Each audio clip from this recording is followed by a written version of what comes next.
We talk about money and politics. It's hand in hand. So, of course, we're very adamant about getting behind candidates who won't be taking any corporate money. And we have discussions of, super PACs, of course. What is your stance on raising funds for your campaign? I was able, we go on and looking on your website, and I love your stance. So can you please go into that? Yeah, well, we'll be taking any money. First of all, money is tricky stuff, and I'm, even at the age of 40, still learning how to deal with it in a good way and accept that it is a requisite thing. But it arguably, but my stance is that it's a rigged system, and the more you can do stuff in the spirit of doing it right, the better. And so I'm not accepting any money. I won't take any money, and I'm also not going to spend any money. I'm not going to ruin my life again over running for office in a rigged system. So I want to win in that other way that I've been speaking of in this lawsuit, and I will probably raise money to pay a lawyer to handle that, and I might raise money to pay the filing fee. But as of right now, I'm not taking any money. I don't want money. I want people to keep their money and spend it on the things that they need. People don't have money. People are broke. I'm broke. That's the overarching reality and the problem. That's why people won't run. I can't get somebody to run in CD6 or CD2. I don't want to do it. Like, I'm not into it. So much rather if somebody else would do it so I could step back and support them. And then I could actually spend money on that campaign because, it would suddenly be viable to do so. But since there's nobody to run because they're broke, I don't want you to give me your money, especially not to put on a plastic yard sign with my name on it. It makes me want to retch, no interest whatsoever in taking your hard-earned money and turning it into that. That's disgusting. So yeah, I mean, it's a whole different conversation in a way. No, I'm not taking any corporate money. I don't want anything that they have to offer, and I don't want the yard signs, and I would rather you spend your money on stuff good. But on that note, I do need to pay, this is a pay-to-play system, and it is going to cost me money to run for office. And I don't have the money. So I would like to get signatures. And now, of course, I'd rather you get signatures for I-1600. So if there are people out there gathering signatures for I-1600, I might ask that you carry mine around too, because every signature is worth $1 towards my filing fee. And that's the only expense besides the website that I'm intending to incur. That's a little, it's kind of unrealistic thinking in some ways, but basically, my mission is to draw attention to this lawsuit and win this lawsuit. So I don't need to necessarily raise money in the way that the others do. If you want to spend money on politics, send it to Dorothy, send it to Sarah, send it to Tambourine. They're running viable campaigns. They're women in a world that really needs their attention. So I would prefer to channel all that direction and see them win in a rigged system, because they can win in a rigged system.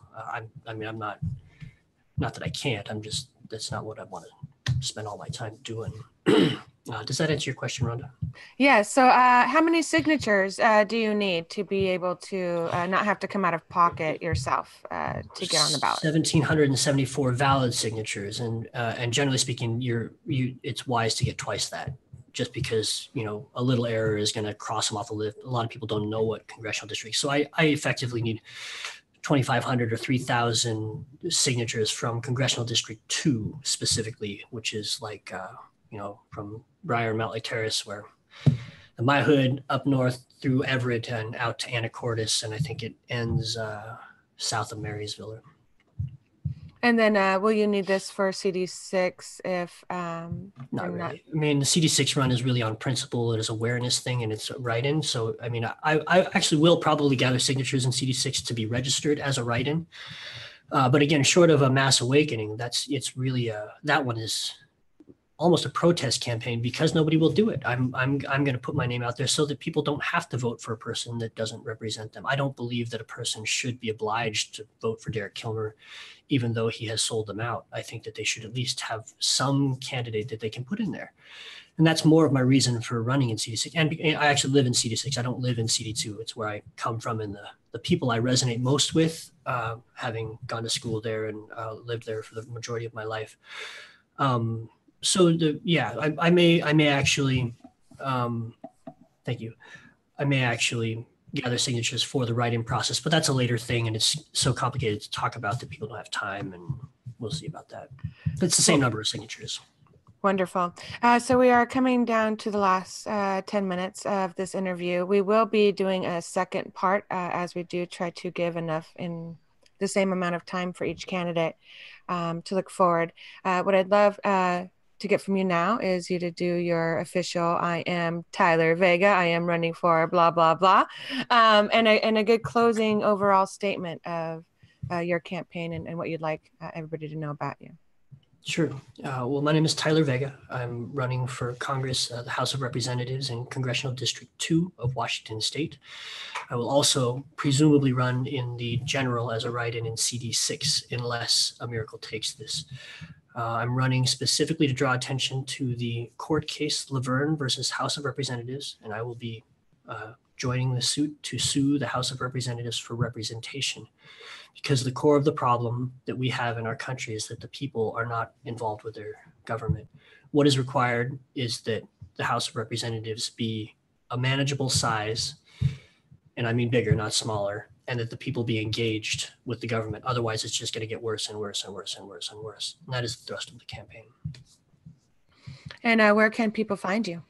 TylerVega.com or Facebook.com/Vega in the House. What's your Twitter handle?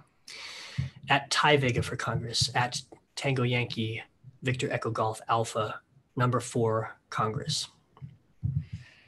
Thank you very much for taking your time out today with us. And we look forward to the second part of this interview, and we'll get that scheduled and get that out as soon as we have that all up and planned. Anybody else want to say anything before we leave today? I think Brian does. I just want to say that thank you for coming, and thank you for clarifying some of the issues that some of us had. And one thing that I want to know is, do you consider yourself a Bernie-crat? Absolutely. Yeah, the Bernie-crat, the definition of a Bernie-crat to me is a set of policies that are, for lack of a better word, do you consider yourself a socialist? And I am a socialist and a libertarian, and a socialist in practice and policy, and a libertarian in principle, I think is the most accurate way to say it. Awesome. Again, thanks so much, Tyler, for coming in and doing this. Absolutely. Thank you guys for your work. Nothing but luck with your run, and if there's any help that you need, I hope that we will be able to help you with that. Great. I appreciate you guys' work a lot. More than maybe you do know, but more than you probably know. Thank you so much, Tyler. Cool. Okay, we'll see you later. I'm going to stop the live stream right now.